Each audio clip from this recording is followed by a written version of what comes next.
સુરતમાં ઘરફોડ ચોરીની ઘટના બાદ અજાણ્યા ઈસમોએ મંદિરમાં ચોરીની ઘટનાને અંજામ આપ્યો છે। શહેરના રામનગર વિસ્તારમાં આવેલા મહાદેવ મંદિર પરિસર ખાતે રાત્રિના સમયે કોઈ અસામાજિક તત્વો દ્વારા ભગવાનની મૂર્તિ પાસેના નાગની ચોરીને અંજામ આપવામાં આવ્યો છે। ચોરીની સમગ્ર ઘટના સીસીટીવીમાં કેદ થઈ હતી।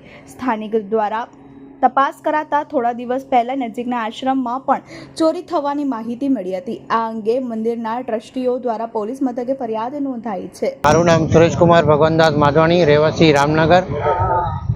આપણે રામનગરમાં આવેલું નીલકંઠ મહાદેવ મંદિર એસએમસી ગ્રાઉન્ડની સામે આપણે બધા દર્શન કરવા ગયા તો જોયું નાગદેવ બાબા નાગદેવ મહારાજ નહીં હતા, શંકર ભગવાનની મંદિરની ઉપર લુંગની ઉપર।